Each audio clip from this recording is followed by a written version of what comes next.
Ouais. Donc, je dis bonsoir, merci pour être venu, même avec la pluie. Et je suis très heureuse et je voudrais d'abord, je tiens à remercier Yulia pour son travail. D'abord, et pour l'invitation à participer au séminaire. Je suis très ravie de pouvoir présenter le travail de Mamardashvili dans ces lieux prestigieux. Et donc, ma présentation sera en anglais, mais, parce que ma recherche c'est en anglais, mais vous pouvez poser des questions en français si vous êtes plus à l'aise, en russe aussi. Et bon, je commence. Thank you. As I was saying, I'm very glad of being here. And to begin this presentation, I will just say a few words of introduction of Merab Mamardashvili for those of you who maybe do not know his life, and just to give a little bit of context. I also thank all those who are connected online, and I think that I hope that this would be a very interesting conversation despite the difficult circumstances. But as we say in Italian, the good wine is always in small barrels. So in this small context, we will try to make our best. So as I was saying, Merab Mamardashvili was born in Soviet Georgia, 1930. He was a brilliant student. So of course he graduated, he finished his school, and then he went to Moscow and enrolled in the Faculty of Philosophy in 1949. At that time, so the curriculum at university was very, very much impregnated by Marxism-Leninism. So philosophy was conveyed through manuals. So you have these fundamentals of Marxism-Leninism that they are very fascinating books, by the way, if you want to have a look and if you don't know, because they give you a perspective. And if you read those manuals, you immediately realize that they present philosophy as something that is very straightforward, as something that presents these theses, and there are no really research questions, right? There are no questions elaborated. This is what it is. This is how you should think. And this is the environment where Mamardashvili started to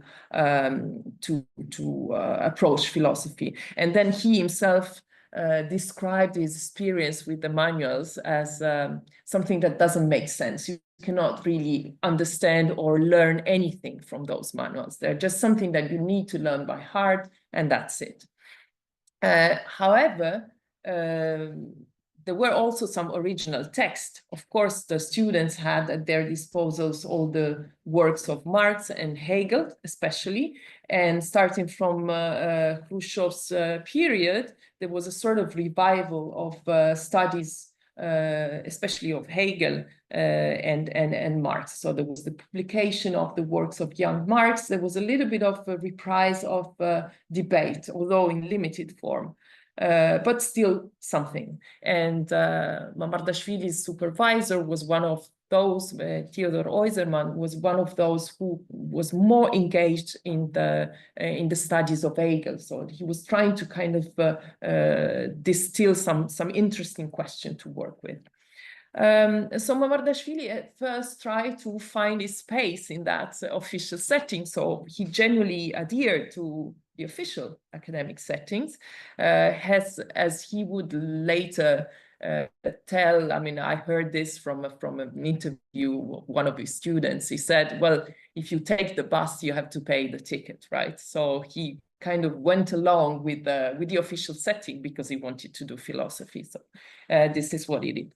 And he dedicated his initial studies to the problem of form in Hegel. So he picked a suggestion from his supervisor and he started studying Hegel. And then he had an approach to the philosophical material that was very original. So he was trying to kind of read the text in their original form and try to make philosophy in a meaningful way, having to do with the living thought of the author and not just with the diluted and just ready-made simplified version that was presented in the manuals. So the first important assignment of Mamardashvili was when he went to Prague from 61 to 66. So he was working at the journal Problems of Peace and Socialism. And going to Prague was a sort of an assignment of trust, because he could meet with foreign intellectuals.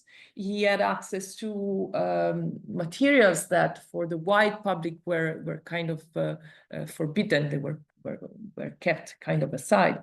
And in Prague, he made his first connections with the French environment, which is the subject of this presentation specifically. So he was very close friend with a journalist called Pierre Belfroy, who introduced him to the reading of Proust. He met Sartre for the first time in Prague, and then he created these connections that would then shape his sort of intellectual homeland for the rest of his life. However, the first problems appear in 1967. He was actually on an official mission to Italy, because at that time the Italian newspaper L'Unità was organizing a series of events to celebrate the 50 years of revolutions. So he participated as an official mission, part of an official delegation from the Soviet Union. But then, being Mamardashvili with a very independent character, he decided just to kind of take advantage of this official mission and go to Paris, because he had his friends to meet and probably already some connections with Althusser. So he went to Paris, despite the suggestions of his friends, who said that they warned him that this could be dangerous. He decided to go. And then, of course, when he came back to the Soviet Union, he was banned from traveling. So from 67 to 87, he could not travel abroad until Perestroika. Having said that, he could still continues to work in sort of prestigious positions, because he was working for the journal Въпроси философии, which was and is one of the main journal of philosophy in the Soviet Union at the time. He was editor-in-chief of that, vice editor-in-chief of that journal. He had one. He could still publish. He published his PhD thesis in '68, and he attempted to hold a course on existentialism at Moscow University. So that was the only official course that he had at Moscow University, because then for some reason he was suspended. It was a little bit suspicious, his way of articulating the subject, not clearly kind of labeling existentialism as bourgeois philosophy. I had spoken with one of the students at the time, and I asked how was it that he was suspended, and he said, well, they started to kind of make people pay for the course, which was really unusual.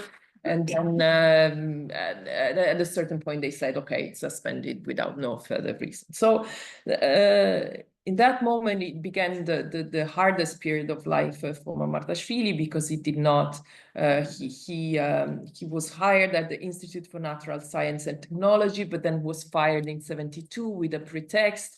Then he was also fired from the board of Въпроси философии in '74, and his career became a little bit scattered and bumpy. He just had some invitation to hold lectures in various marginal institutes, and then he decided at the end to return to Tbilisi in Georgia in 1980. Then he continued to work at Tbilisi University.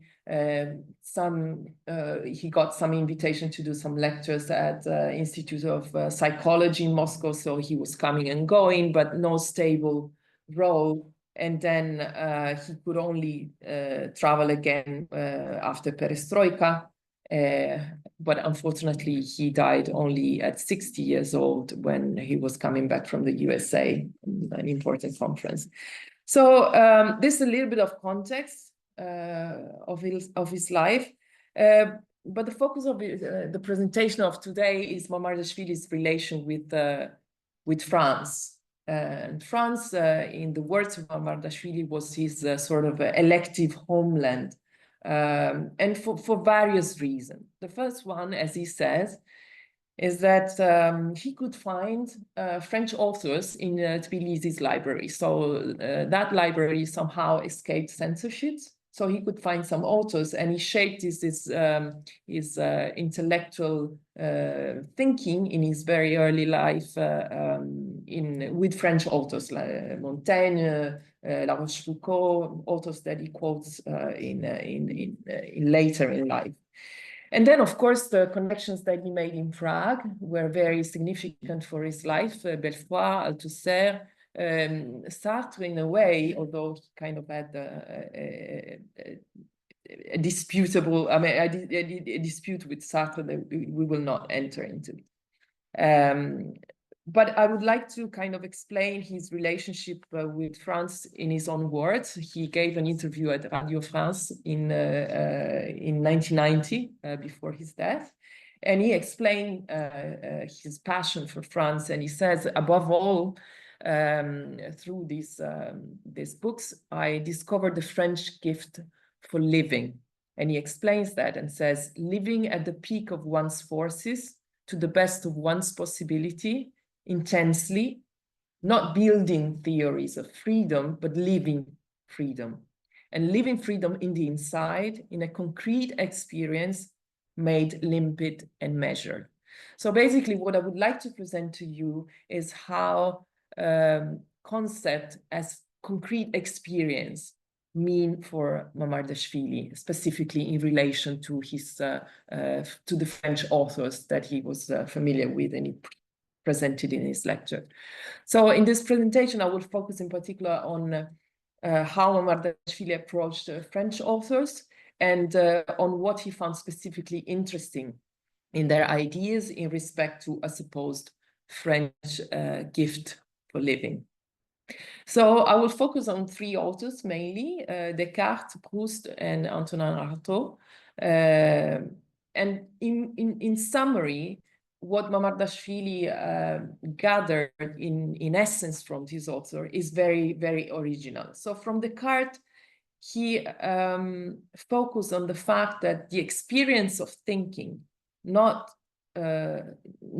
specific thoughts like I think this or that, but the experience of thinking, the process of thinking is never given once and for all. This is what, in summary, he distills from Descartes, he holds from Descartes.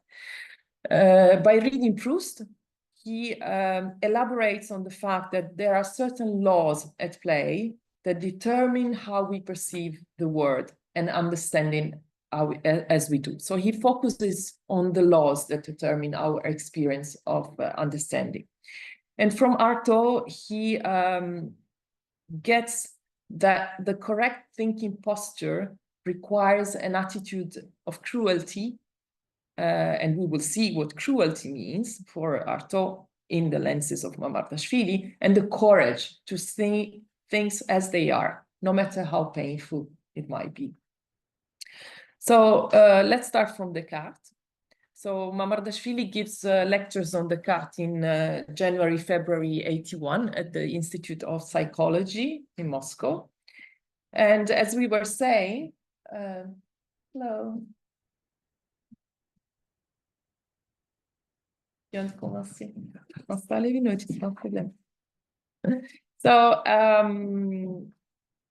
here, as we were saying, from Descartes, the main idea Mamardashvili gets from Descartes is that the experience of thinking is never given once and for all. So understanding is something, understanding something once is not sufficient to claim that it's truly understood. We have to understand things every time and again. So if one truly understands something, one must and has the responsibility to continuously understand it anew. So understanding is not something that can be stored, he says, and put into the pocket and used in the future as a ready-made resource. I understand, let's not forget that Descartes was a mathematician.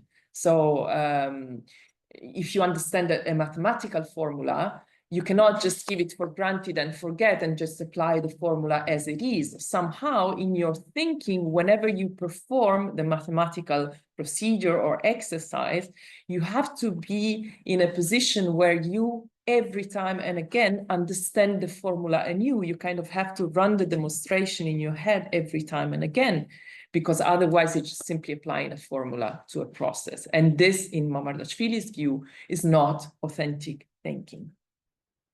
So Mamardashvili reflects on Descartes' statement, cogito ergo sum, which means I think, therefore I am. And he does not align with the traditional interpretation that view the cogito, the act of cogito, as an assertion of the ultimate existence of the thinking subject. There is a thinking subject that says, I think, and therefore I am, or a metaphysical foundation for the process of knowledge. He doesn't take that reading of Descartes, but he interprets Descartes as the one who teaches us the marvelous process of thought, the event of thought, and the power of the event of thought in defining the world as if it was the first time. So every time you think, the word gets defined as if it was the first time. Every time I understand the mathematical formula, the experience of thinking is the experience of the first time I understood something. There is a lot of insistence in Mamardashvili's lectures on Descartes on this idea of the first time, like you're seeing the world as if it was always a new place, always a new epistemological configuration, a new philosophical experience every time.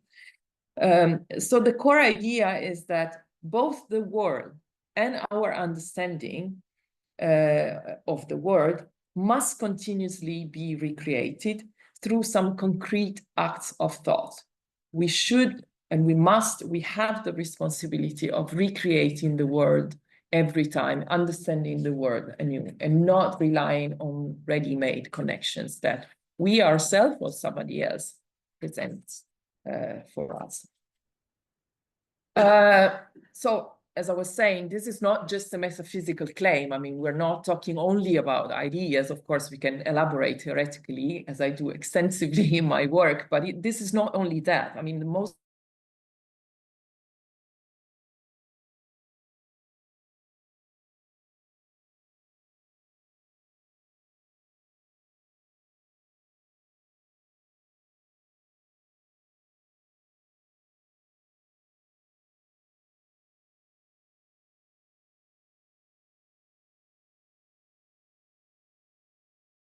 or we cannot rely on previously established understanding. We have to understand the world every time and again, and every time as if it was a new experience. So when we truly understand something, we are not simply accessing pre-existing knowledge, the manual of understanding of the world, or applying ready-made concepts, but instead we are engaged in an act of creation that must happen in the moment when I think. So in the moment when I think, when I exercise my thinking capability, I am indeed engaged in this new act of definition of the world. So this also leads to the fact that there is no guarantee. There is no guaranteed continuity between the moments of understanding. If I understand something today, this does not guarantee that I will understand it also tomorrow. So every time I need to make sure that my tools for understanding the world are attuned and that I am in that situation of possibility of understanding the world every time and again.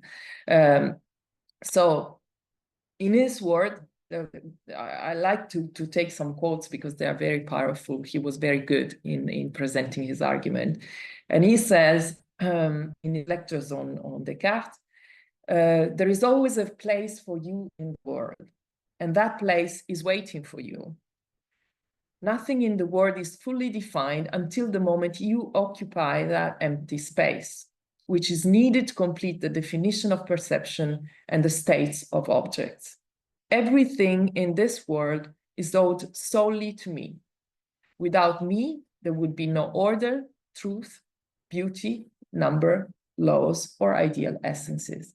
So this message of I'm in charge of my own understanding is one of the first things that Mamardashvili takes for his French references and links to that gift for living.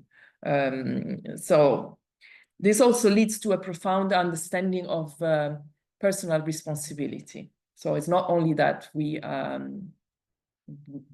need to understand the world, because otherwise it's a false understanding, but we have the responsibility to understand it in the first person. So if the work of understanding must be performed in the first person, this also means that no one else can do it for us. No one else can understand on my behalf. I have to understand my world in the first person. And there is a sort of act of sort of courage and define attitude towards the world. Like, okay, show me what you have, and now to us too. Let's talk face to face. And I'm ready, and I have the responsibility to understand the world in the first place without relying on anything else, on any other thoughts that people present to me as ready-made understanding of the world. So, as I was saying, this engagement is both inevitable, so we must do it, and also never guaranteed. So success is not assured by following any method or procedure. So it's always risky, the understanding of the world. So this was Descartes, and while Mamardashvili focuses on the characteristic of the act of thinking through Descartes, with Proust, he explores the process of understanding. He focuses and he emphasizes the mechanisms by which we interact with the world.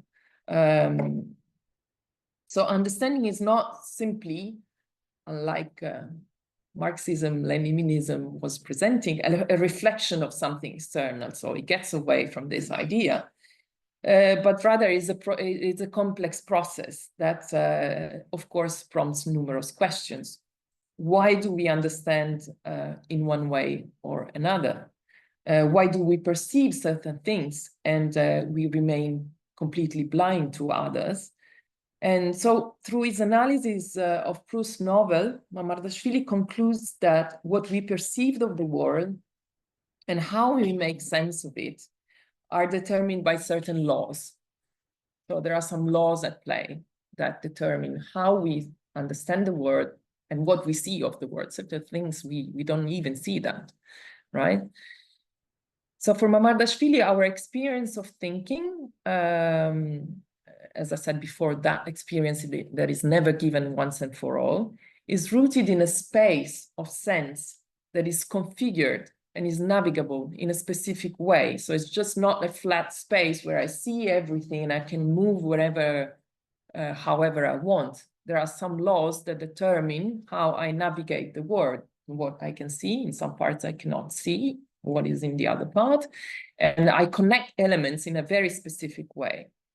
And this is for reasons that remain beyond our capacity of. Why is it like that? It remain beyond our capacity to full explain. And this is why Mamardashvili always often refers to this space of sense as the unknown homeland. I mean, it's our space of sense. We are immersed in a series of relationships that determine the way that we understand the world, but we don't know why it is like that, and we cannot really fully explore and kind of connect the dots in a way that is fully explicable. So, of course, Mamardashvili's interpretation makes us understand that for him, Proust's novel is not just literary work, but it's a philosophical instrument. So he has that approach with the book as a philosophical instrument that helps us understand the nature of consciousness and the nature and what it means to have an authentic experience of understanding. So Proust's novels for Mamardashvili teaches us that when we make sense of the world by linking subject, object, cause, effect, these are the epistemological, what I refer to as epistemological experiences, we never do so in an empty space, nor in a space that is always walkable in the same straight way. Cause, effect, subject, predicate, there is a linkage that has to be determined and is determined by certain laws. It's not just a direct link. There's something at play that we must investigate. And this is why his lecture on Proust are titled Psychological Topology of the Past. So you find a lot this term topology. And of course, topology is a very complex mathematical concept, but for Mamardashvili, topology is the shape of the law that regulates how we can navigate the space in between conceptual element, subject, predicate, cause, effect, etc. So whenever I say that something is the cause of something else, I need to kind of pause and reflect on how this linkage that I'm making as a straight linkage is shaped. Maybe there is a whole workaround and turnaround that I have to kind of walk to determine what is the linkage between cause and effect. And this is very theoretical, but there is a brilliant example that Mamardashvili makes, and I use a lot in my thesis. I used it a lot because it's to me the most brilliant explanation of how this very complex epistemological concept works. So of course he uses Proust material as an example. And for those who read Proust, I assume everyone in this room, at least I don't know, I hope so, because it's a brilliant novel. So there is a sort of scene where the protagonist has a friend, and this friend comes to him and says, oh, I'm fully and completely in love with this girl, and her name is Rachel. And Rachel to me is the queen of all qualities, and she's the queen of my heart and everything. And so this friend of the protagonist, his name is Robert, presents Rachel as a marvelous figure with a lot of good qualities. And the problem is that the protagonist had happened to meet this girl, and he met her in a brothel. So he knows that she works as a prostitute. So put aside the sexist and classist attitude of Proust that despises the sex workers. He still thinks that this is a brilliant example, because he says that even if Robert knew that Rachel worked as a prostitute, this would not have changed anything. So what we were referring to before, like the causal connection, I'm in love with Rachel because she is this marvelous person, does not work in both ways. Like for one person, she is certain things, and also the relationship between subject predicate, she is a queen of my heart. For another person is completely different. Why? Because the space of sense is completely different. And Proust uses this expression saying we were looking at the same face, but we had come to that same face through different paths. So whenever I affirm something about reality, in this case about the nature and the attributes of Rachel, I may come from a different space of sense compared to other person.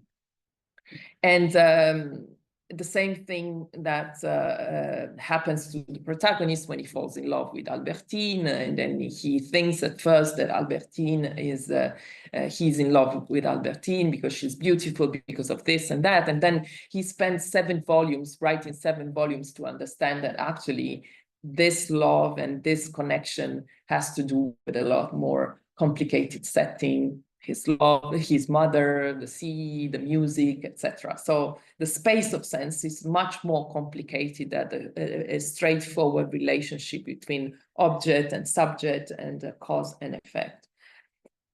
So again, this is all theoretical and has to do with the epistemological setting, but why ultimately Mamardashvili was talking about all this to explain love? Yes, maybe there are certain gossips that says that he was dedicating his lectures of Proust because he had an unfortunate love affair that terminated abruptly. So he was abandoned by his lover, and then he kind of made 2 series of lectures on Proust, maybe, yes. But most importantly, what he wants to, the point he wants to make is that, and he says that clearly, the laws of understanding are like the laws of love. So whenever we understand something, we have to kind of have in mind all that space of sense that is much more complicated than that straightforward cause-effect, subject-object relationship. So he wants to expose our making sense of the world, and say that most of the time our understanding of the world is only made of superficial effects, and there is a much more complex system of intertwinements that we have to kind of take into consideration.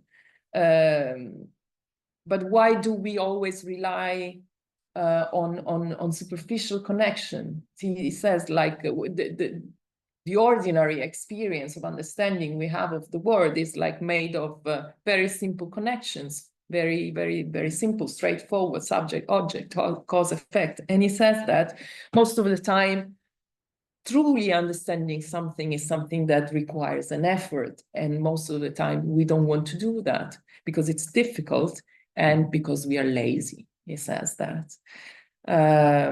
So it's interesting because Mamardashvili doesn't shy away of putting a name to this superficial understanding of the world, and he calls it ideology. So ideologies are myths about reality, simple connection that allows us to understand the world in a very simple way without having to make the effort of understanding it every time and again. So ideology is something that allows us to understand the world in its simplified version. It's very convenient because it doesn't require any effort. Plus, most of the time, ideology is something that others have thought before us. And so we don't have to kind of make any effort of understanding. So he makes very clear examples. So for example, myths about the origin of a nation. So we have those myths that says, our nation was originated in a glorious past, and creates a whole story about how a nation should be, and it is because of that origin. But not only myths about the past, but also ideology works forward-looking, like the myths about the future. The new man, he challenges the view of the Soviet Union. Like, we are creating the new man. And this is something that justifies somehow our actions in a forward-looking way. So instead of that, he focuses on an authentic thought that he presents as an exercise of effort.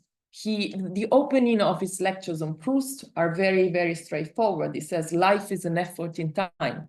And by life, he doesn't mean like our life of our human being, but anything that has life in it, anything living, requires an effort in time, sustained in time. So we would translate this effort, this sentence as anything that is living requires a sustained and always repeated in the first person effort in time. So, of course, we need to make an effort, but this is painful. And this leads us to his reading of Artaud and his idea of cruelty. The continuous recreation of thought, Mamardashvili says, requires an attitude of cruelty. He uses the words of Antonin Artaud, And we will see what cruelty means specifically for Mamardashvili. Requires an attitude of cruelty and the courage of seeing things as they truly are, as painful as it might be.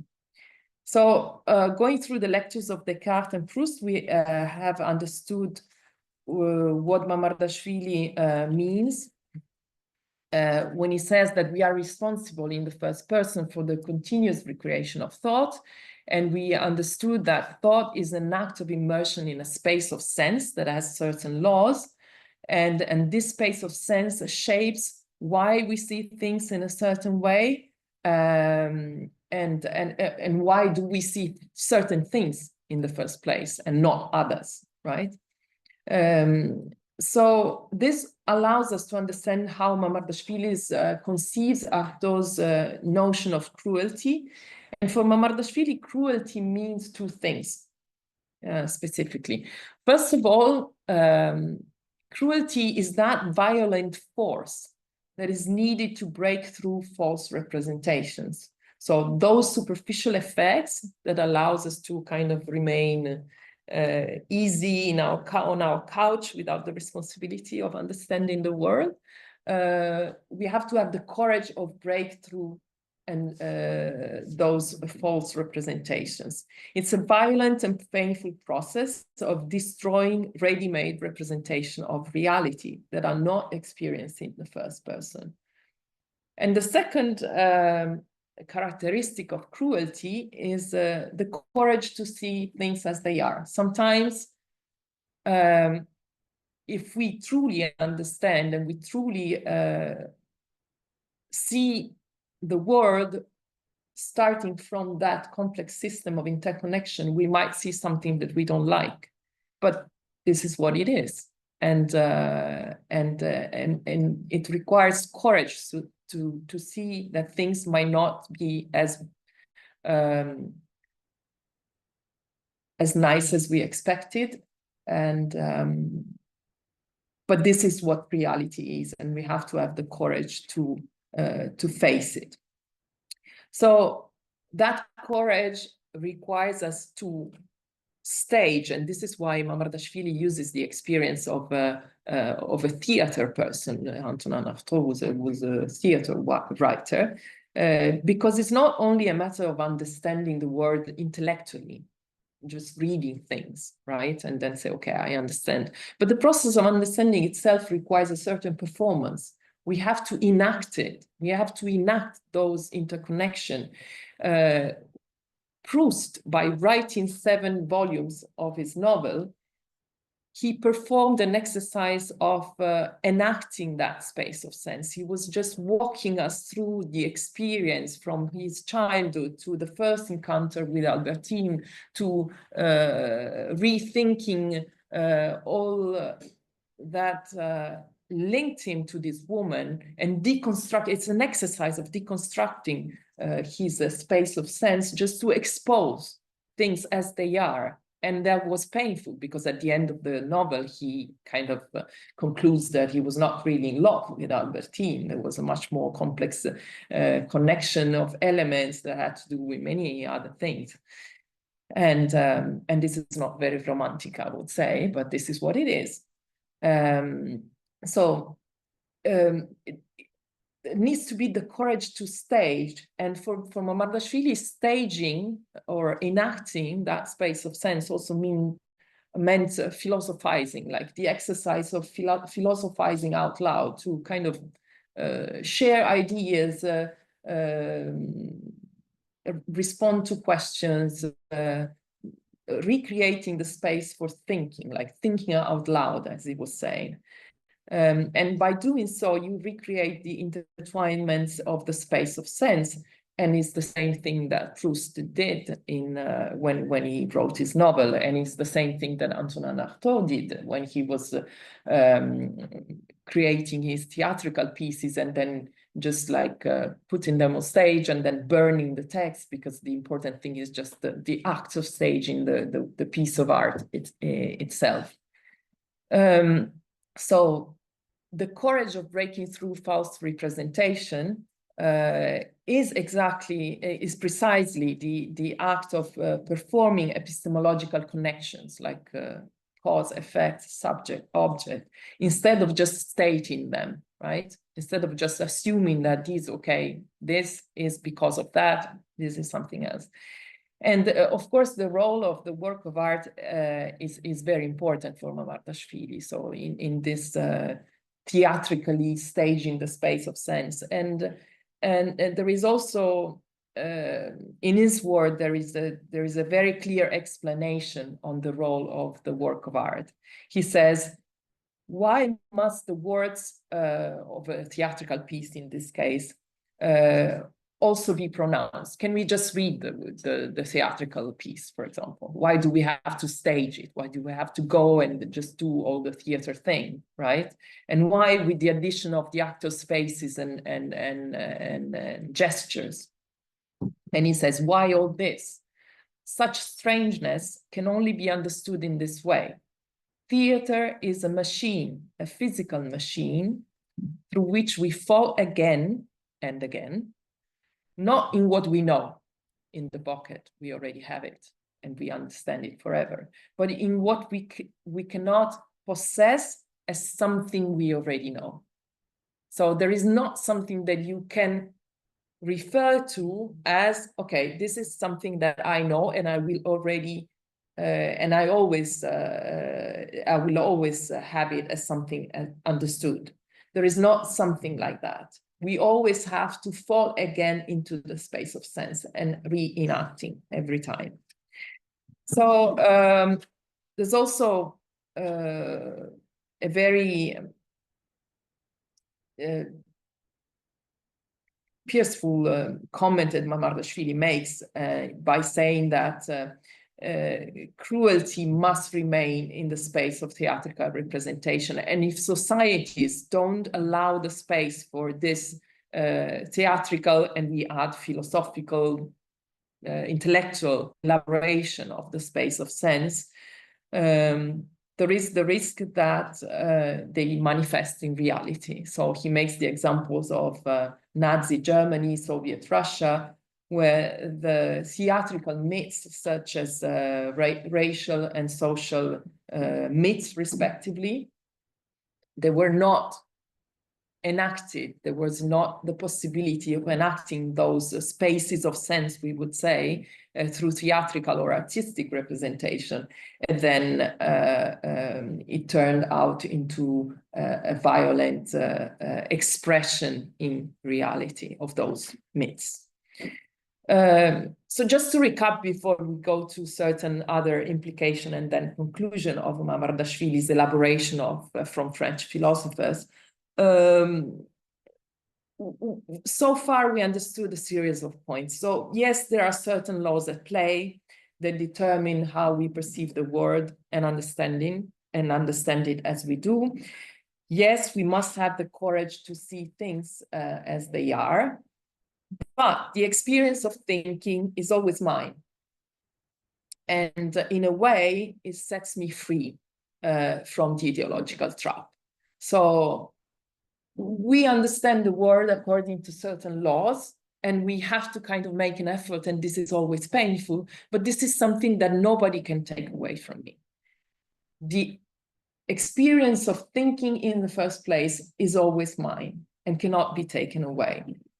So this implies that Mamardashvili, in a way, expresses, in a paradoxical way, expresses a very peculiar idea of freedom that was very important for his time. So while we do not choose the conditions within which we think, we cannot decide how our space of sense is made because we just fall into that. We are citizens of an unknown homeland, he says.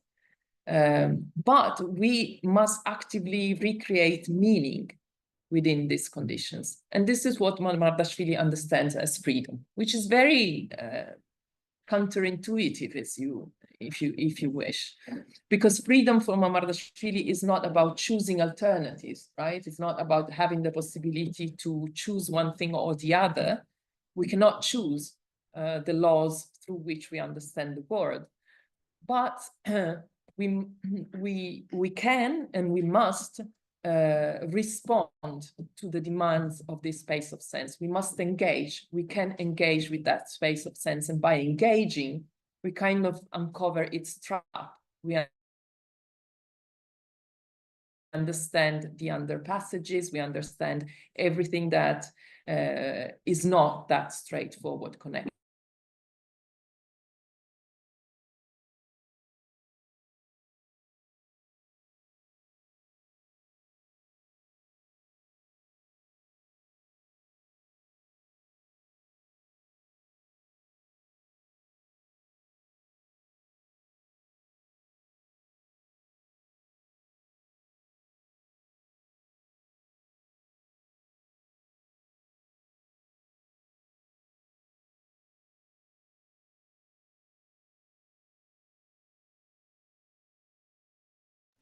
All right, I hope that the connection is reestablished.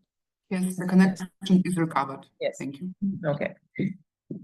So I was saying that looking at the world face to face means being free from the superficial connections that inertially offer a ready-made meaning of what actually happens.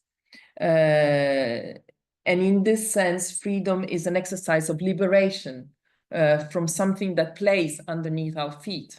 So if I'm conscious of how my space of sense is walkable, I'm somehow liberated from the influence of that space of sense that make me move in a certain way or the other without me even perceiving. By actively retracing the topology, the paths of our space of sense, we are able to understand it, which is what makes so that despite the impression of walking on a plane space, like making straightforward connections, cause, effect, subject, object, we are in fact walking through shortcuts, transversions, it calls underground passages, and it's the same experience that the character of the Proustian novel had, that after going through the exercise of retracing that space of sense, realizes that his love, which seemed to be linearly conveyed through Albertine, because Albertine is beautiful, I'm in love with her. In fact, that was a much more complex investment that had to do with music, the mother, the sea. So this also means that freedom, paradoxically, as I was saying, becomes from Mamardashvili the conscious necessity to stay, to remain in one's own space of sense.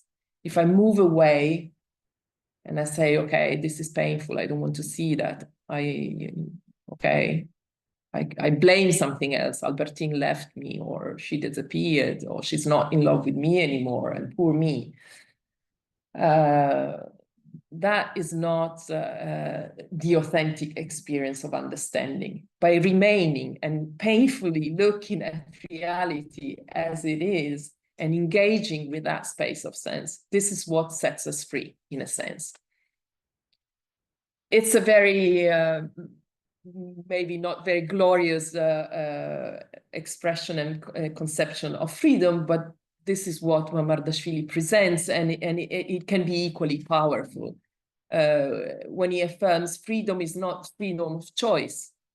It's not simply the freedom of choosing between A and B, but freedom is something that happens in the self-evident necessity of oneself.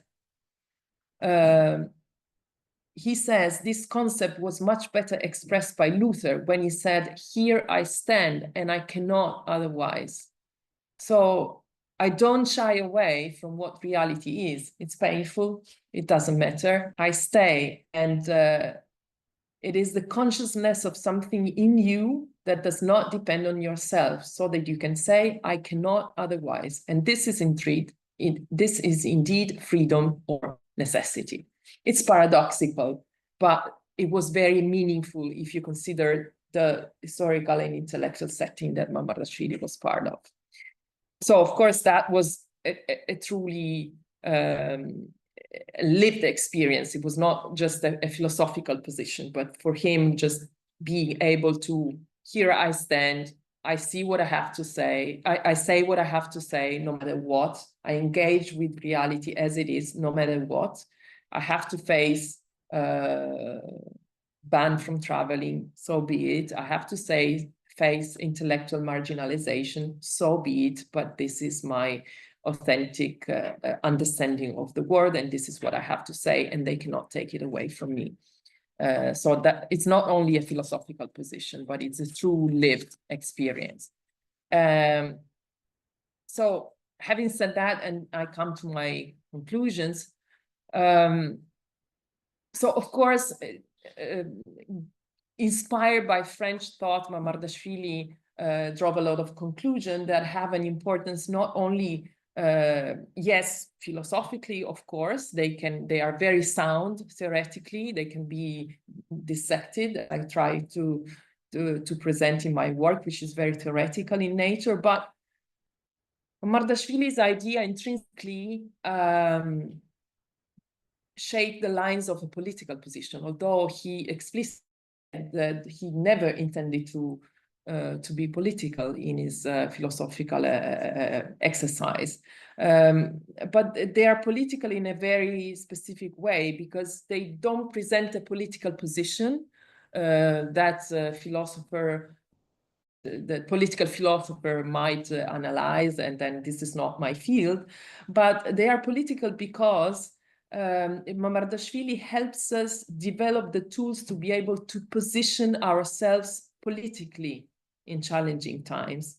Of course, there are nuances that I leave to the expert to develop, but what I want, the point that I want to make is that although Mamardashvili did not convey an explicit political program, he did not express himself towards, he was very silent also in relation to the authorities, etc., and the official setting.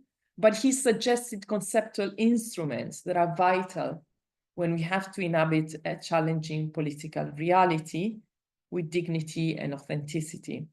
So first of all, there are three main conclusions that I want to make. And first of all, at a personal level, Mamardashvili suggests the idea that the act of thought is to be performed not only to affirm our personal free initiative, like, okay, I think and I have to say it, but also, and maybe mostly so, to walk the topology of a space of sense that tends to be presented to us always in its simplified version.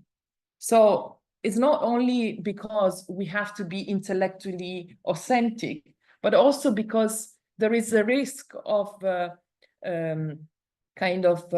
rely on simplified version, and the act of thought, the authentic act of thought, somehow protects against that attitude. And this simplified version, so this attitude that the Mamardashvili stands for is an invitation to think critically and deconstructing and unmasking ideological mechanisms. And ideological mechanisms, while relieve the individual understanding subject from the struggle and the responsibility to think, they also, in Mamardashvili's word, turn us into zombies, basically non-thinking subjects. So our attitude of defying and go against that simplified version of the word is what saves us from turning into zombies, basically, as you would say. So, of course, at the conceptual level, which is much more dense theoretically, Mamardashvili offered, I think, tools to rethink potentially controversial notions. And these notions are all those notions that originate from performing those epistemological connections, like cause, effect, subject, predicate. In simple words, whenever I say that something is what it is, I perform an epistemological function. I connect subject. And this has to do a lot with the notion, one of the controversial notions, which is the notion of identity. When I identify myself as something, I connect myself as subject to a predicate. And Mamardashvili says, wait a moment, we have to elaborate before making that straightforward connection. There is a whole space that we have to investigate, and this is very complex. So he offers some tools that, of course, are very complex, theoretical, but this is what he does. And his elaboration seems to suggest that we always need to ask ourselves what sets the boundaries of what is considered outside and inside that space of sense. Whenever I say that something is what it is, I create a sort of space of sense, and I say, this is inside that space of sense, this is outside. But by creating those boundaries, we raise the question, how can we affirm to belong to a certain space of identity, for example? And at the same time, we have to kind of claim that we belong to that space with our own individual traits, right? So there is a complex dynamic that Mamardashvili explores there. And of course, we could talk for hours about that. But ultimately, what I think is very, very useful, especially in complex times, Mamardashvili's philosophy is a precious resistance guide in situations where freedom of thought is severely threatened in various environments. So the constant exercise that Mamardashvili performed of rooting one's own dignity in the awareness that I can be reduced to silence, but they cannot impede me to think what I think.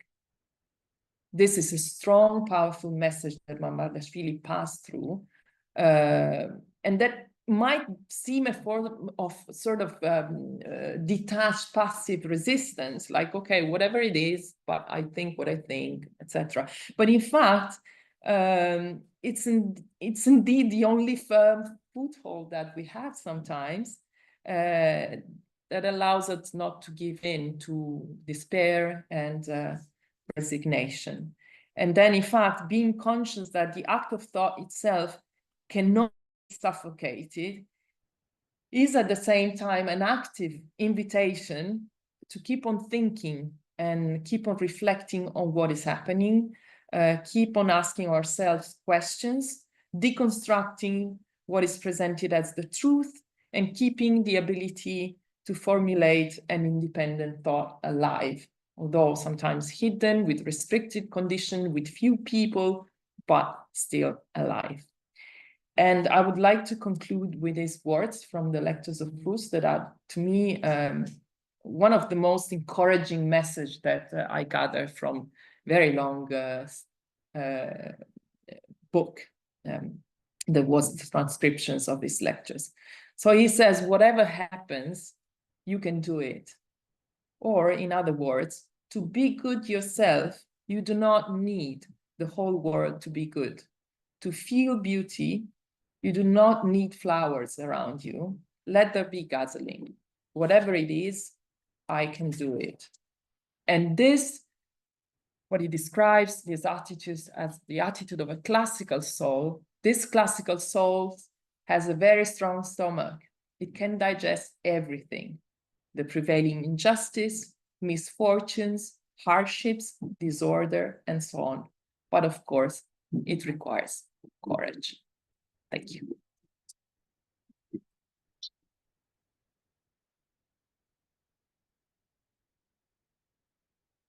It's very very important now for everybody of us. Thank you for the subject. The questions, objections. Yes, objections, questions. Also, thank you for colleagues who are listening online. I'm open to questions, and I'm carefully watching at the screen. So feel free to ask questions and or observation or challenge my concepts. Yes, I see a question from Sophia. Yes, thank you very much, Elisa. It's a great pleasure to hear to you. So I have several questions, and the first of them will be about topology. I think actually the text of your thesis, I think it clarified a lot of things for me concerning topology, and I'm particularly happy to be able to ask you.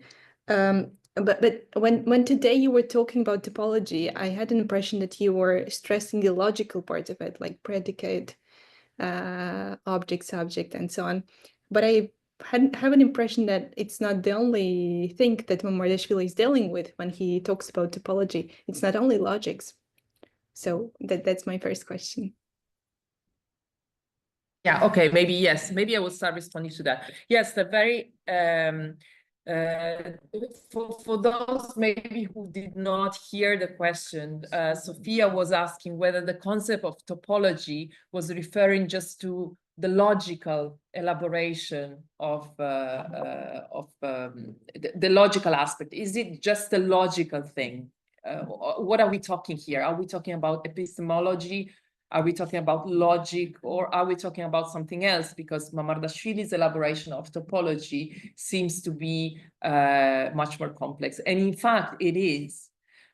So one of the aspects that I try to elaborate in my thesis is that when Mamardashvili talks about the experience of understanding the world, he, in a very interesting way, connects two aspects that are always kept together. One is the epistemological experience. So how we understand the way we understand the world. But the other aspect is ontological.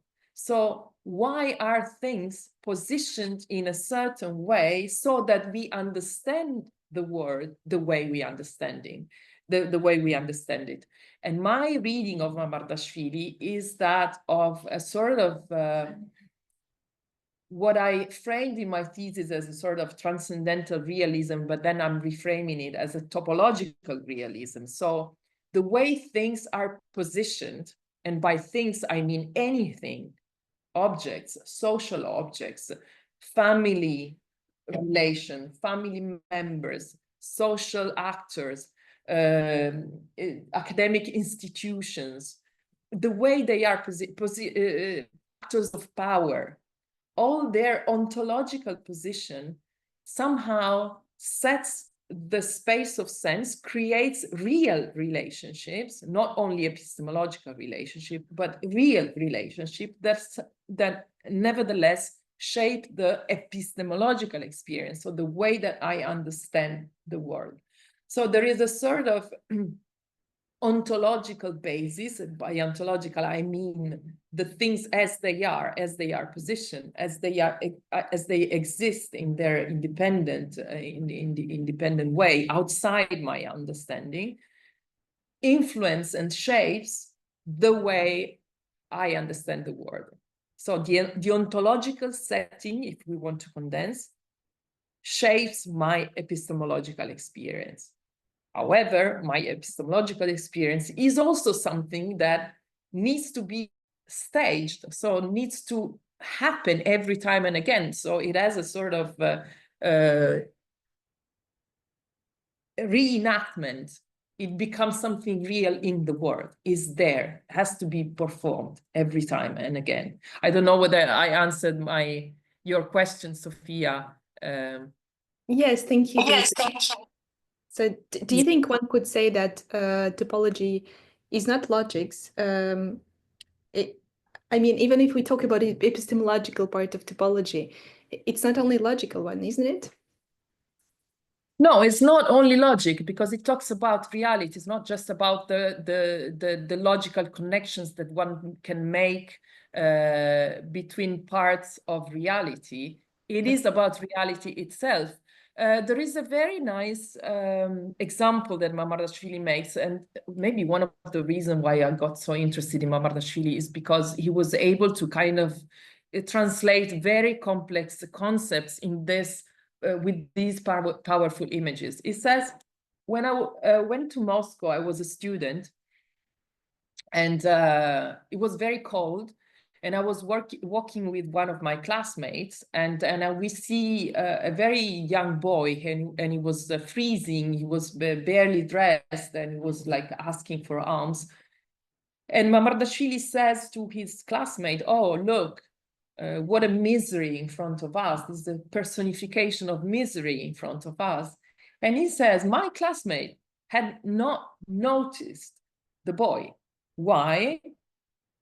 Because his space of sense was already filled with a simplified version of that reality. So it's not only that he could not find a logical connection for the logical explanation for the poverty of this poor boy, he had not seen the boy. So there are parts of reality that are shaded away. We don't see them. They are outside our cone of reality. For us, they're not there. So in a way, it talks about not only about our epistemological experience, but the way that the word is constructed. And then it raises the question, why is something for one person and why reality is something else for the other person? Because Mamardashvili had seen the boy and his classmate had not seen the boy. So are we talking just about two kinds of perspective? Mamardashvili has a much more complex way that has to do with, and this is why then I elaborated the idea of difference. I see a conception of difference, but this gets into a very theoretical realm that I don't think we have the space and time to explore here. But I will be very happy to continue this conversation, Sophia, with you in via email or Zoom or any time. Okay. Yes. What is Mamardashvili's posterity? Is he still read?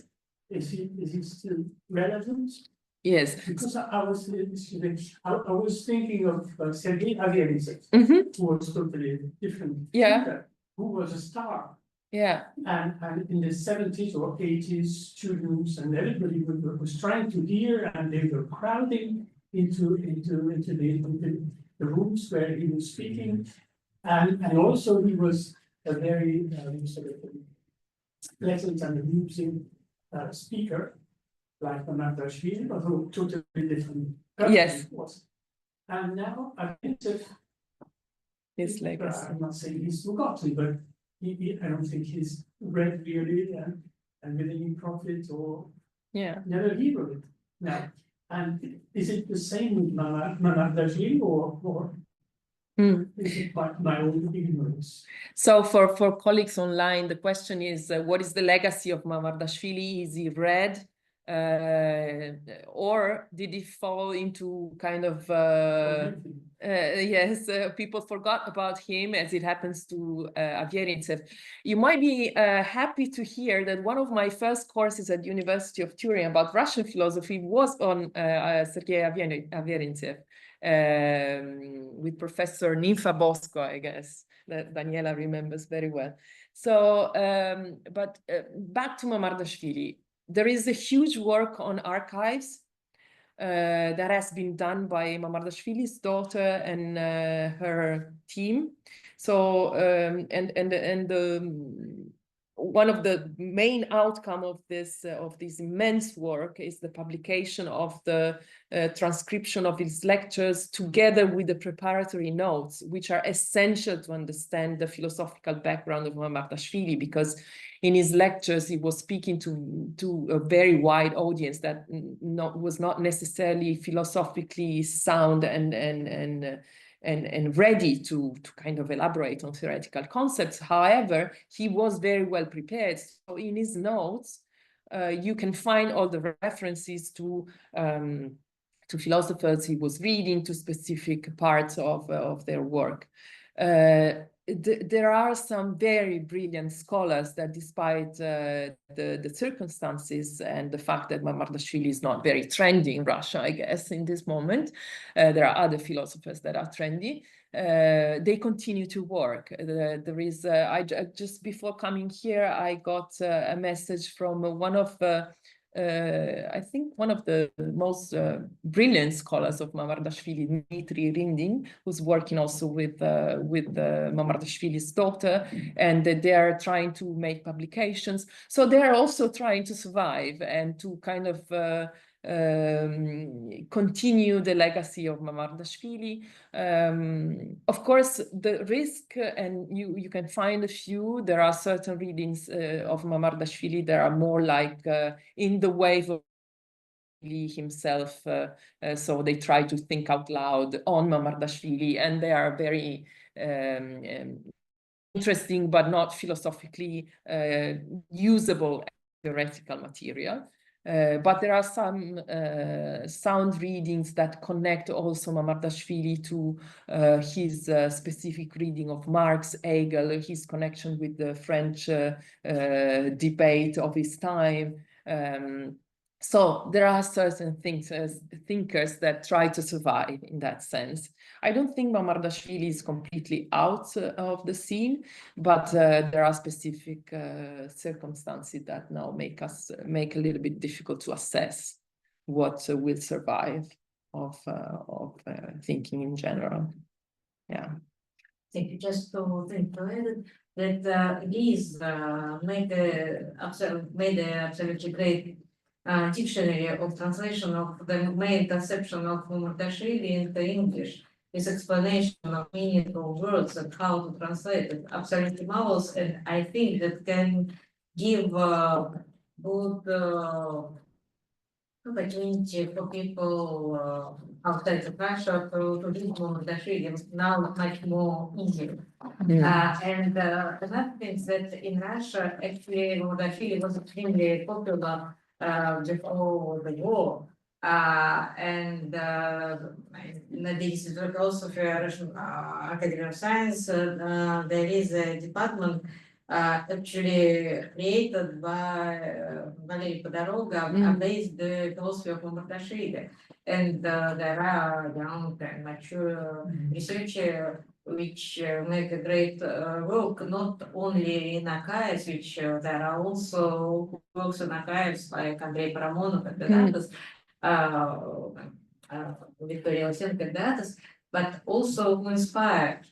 And it was great because it's also Mamardashvili was somebody who opened the door through French philosophy for Soviet philosophers. That was great. And my question about the relationship of Mamardashvili with Althusser. So it's quite a remarkable story. It's well known that Mamardashvili was writing to Sartre. That's another interesting story. So a few words about the relationship between Mamardashvili and Althusser. Yes.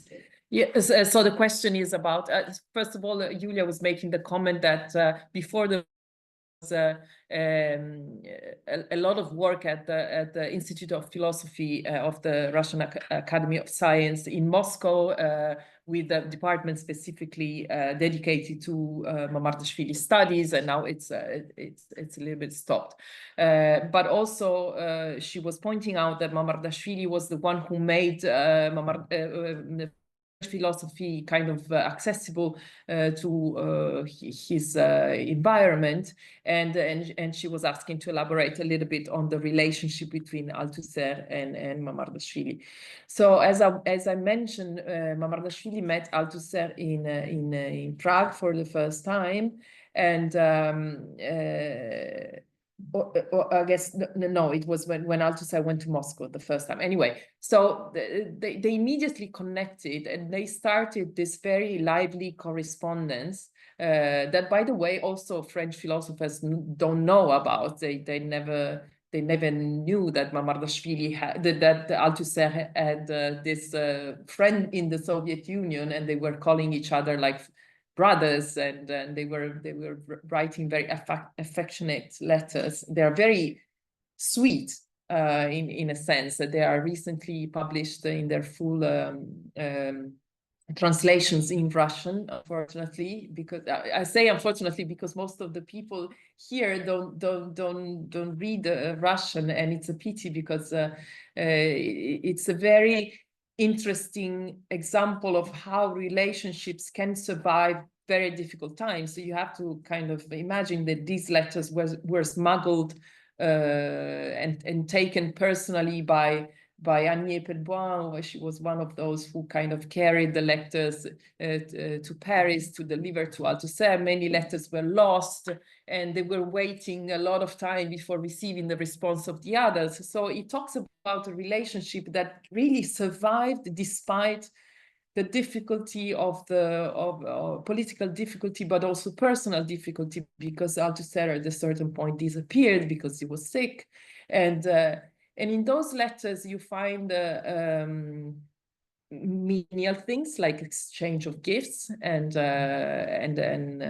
chronicle facts, but also elaboration on concept, and Mamardashvili challenging some of the ideas that Althusser was presenting. And they also give us an idea of how the Western thinking was received in the Soviet Union, because at a certain point Althusser wants to present a paper for Въпроси философии, and he was shocked because this paper was cut and then it was partially rewritten, and he says, what should I do? I mean, this is not my paper. And Mamardashvili explains how things work at their end.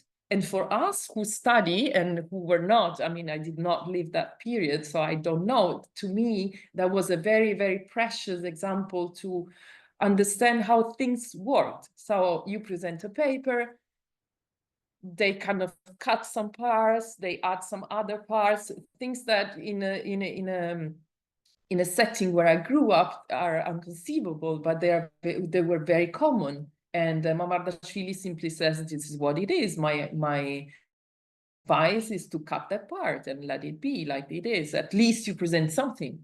And this is what, and from an historical perspective, it's very important to understand also the protocol, we would say, right, of how things were working in the Soviet Union. So, and then, of course, have very moving passages where, for example, Mamardashvili says, where he at a certain point was presented, I think, the possibility of emigrating. He says to Althusser, no, I stay here, because here is where you can see the naked essence of things. So in his view, he wanted to stay there because he wanted to not only follow stay close to his family, which was a very big motive, but also to be part, we would say in philosophical words, to be part of that space of sense, walk it in the first person to understand how things work. So. And somehow it was the face of generation of 60s, which made a bridge between 60s in Europe, and France, and 60s in Russia. So it's also very interesting phenomenon of somebody who can combine two parts of the world. Yes. So Yulia was making the point that he was also the face of the generation of the 60s that was able also to link French to Soviet Union.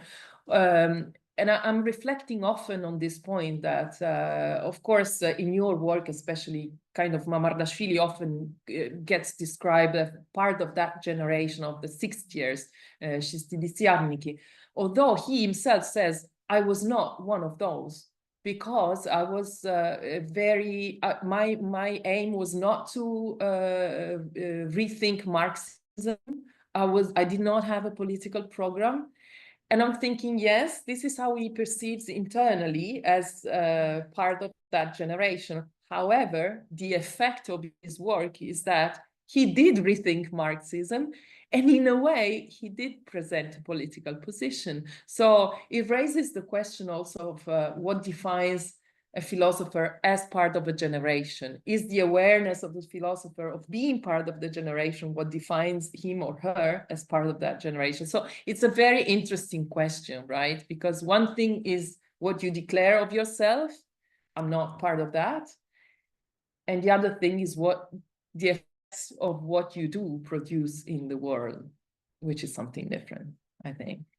Yes. Yes, I was also thinking, you said that he was in Prague in 61 and 66, right? From 61 to 66. And 5 years. Yes.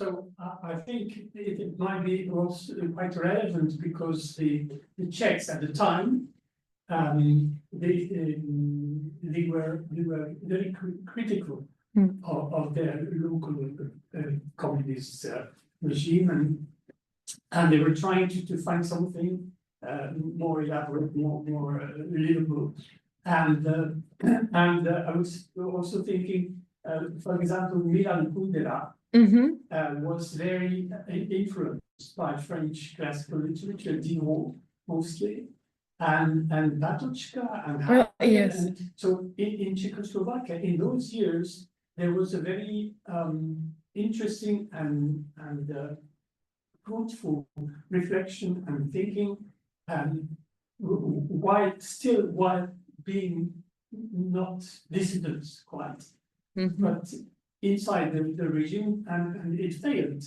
eventually. Yeah. But it is very much alive. Yes. So the question I get from the audience is that, a comment I get from the audience is that in that same period where Mamardashvili was in Prague, there was an attempt of the Czech community to develop something, intellectual community, to develop something that... Great examples. Yes. To me, of course, Mamardashvili's experience in Prague is part of the context that I give to present his theoretical thought, because I'm not an historian. I give a little bit of a perspective, but although it's very interesting to explore how intellectual community in Prague was responding also to the same challenges that Mamardashvili had towards the Soviet Union, is not really my area. However, I found traces of what he says, and he says that in Prague, people were trying to live freedom, and it's the same word that he used, the same words that he used when he was talking about French philosophy. So I guess that he kind of breathed the same type of air in Prague, but unfortunately, I did not really elaborate on the other connections that were the intellectual connections that were part of that experience. And I think maybe the historians are more in a better position to do so, and also connecting with other philosophers. Reading novels. Yes. Yeah, no, yes, that for sure. Yeah, that for sure. But then, if you don't have a historical perspective, you risk to link everything through the lenses of what you know. So I just be very careful of that exercise. But as far as I remember, he left Prague for Paris just without permission, and that was the great problem.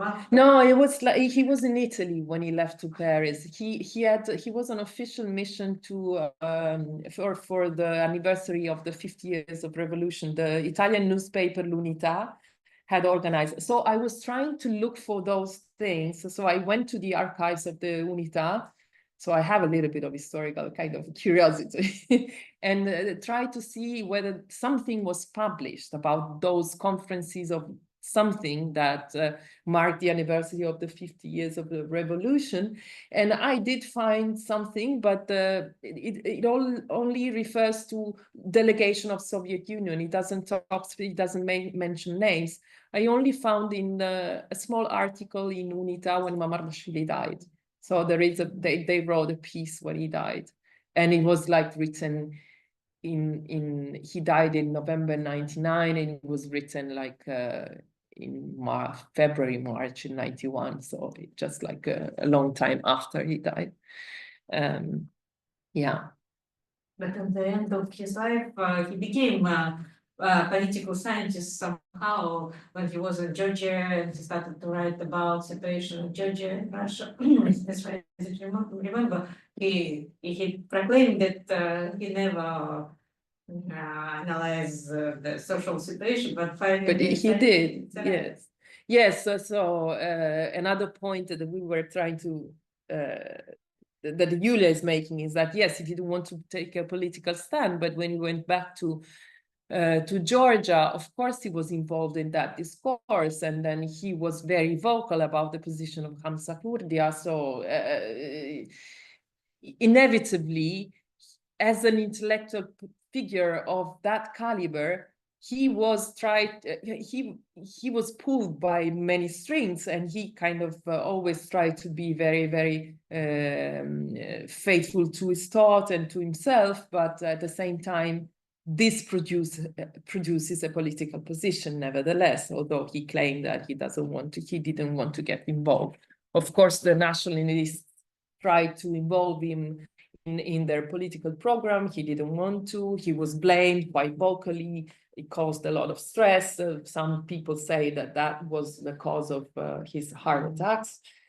Maybe yes, maybe not. This is what happened. Mostly about influence on Russia, because he was quite critical towards Russians as well as Georgians in this period, and some phrase which now almost commonplace in discussion, but his ideas, for example, that communism can't be dead in Russia because somebody which is dead can die, something like this, or that Russians are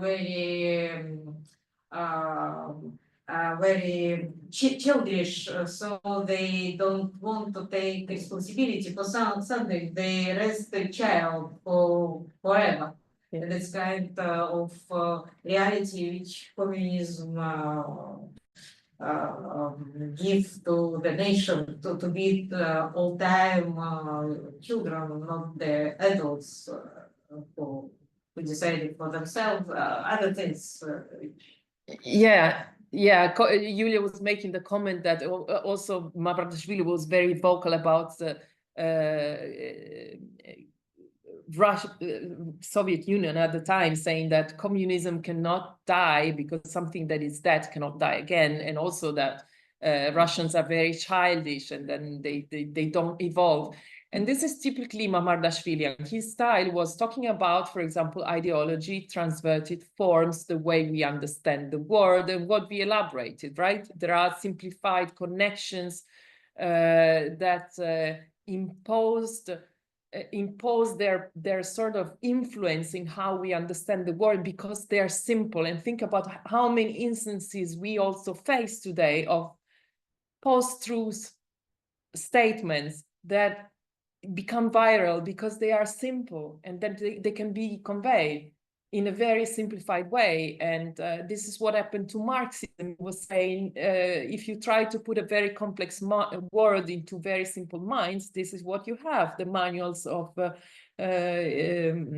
historical and dialectical materialism that make no sense at all, but they are simple and you can only learn them by heart. So he was like jumping from theoretical assumptions to sneaking in the fact that, for example, Russian people are doomed to repetition and they never learn the lesson, and they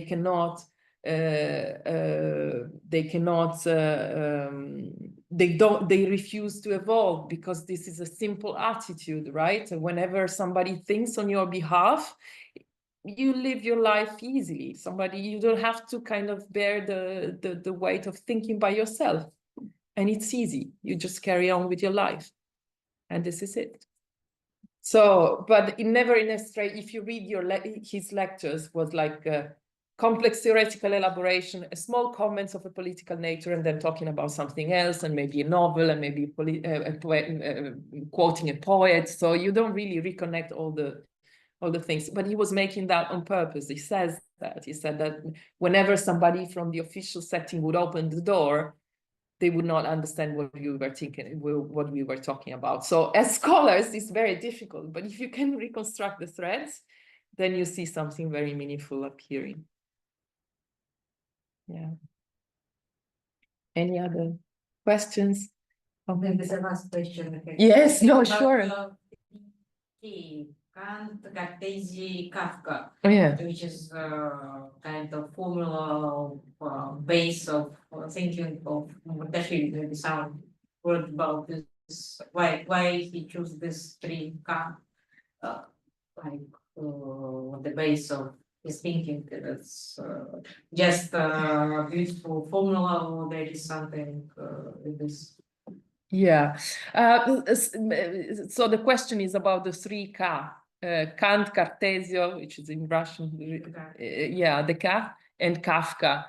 So is it just a formula, or is there a sort of more kind of sound ground to elaborate a sort of connection? Mamardashvili liked images, and I don't really find that mention of the 3K very often. I don't know whether it's something that it was reconstructed like retroactively. So it is true that Kant and Descartes were his favorite authors, together with Plato as well. And he says that, and surprisingly, he reads those authors in a very, very particular way. With Kafka, I think that the most interesting, but this again requires another couple of hours, is elaboration of the problem of the law that Kafka addresses, and that for Mamardashvili gets translated into what is our relationship with a space of sense that functions according to certain laws, and we have to kind of go along those laws to understand the world, and those laws dictate what I defined is inside or outside the space of sense. So there is a very specific relationship and idea of law that Mamardashvili elaborates that can be linked to Kafka understanding, but especially to, but then again, we go too much beyond Derrida's reading of Kafka, a notion of law. So there is a lot. You see, whenever you touch something of Mamardashvili, it's not just a simple statement because there is 3Ks, but because there is a sound connection at the basis that requires a lot of philosophical elaboration, going in depth in his theoretical basis, and sometimes reconstructing his philosophical sources and what exactly he read and what he didn't. I see a question from Daniela. Hi, Daniela. Hi. Nice. And hi, everybody. I didn't want to take time from the people in the room, but I had a question that comes a little bit after the one Sophia was asking before, and particularly your answer. So this is a brilliant talk. Thank you. And I'm sure that when you start working on Mamardashvili, you couldn't imagine how meaningful these things become right now. I mean, this is astonishing. This is, I mean, we would like to think in a sort of better word. Right now, this is so meaningful. And to try to find a sort of a more positive ending than yours idea, you have to be faithful to yourself, because that's the only way you can survive yourself in your dignity, in your humanity. And that I get. I mean, I understand that part. But since what you were saying about the connection between the epistemological and the ontological side of things, when you are actually faithful to yourself and you keep your dignity, so thinking, you are also somehow acting as and making the possibility of changing things, even in a very slow and maybe not so clear way, is not standing, in the barricades, but it's meaningful.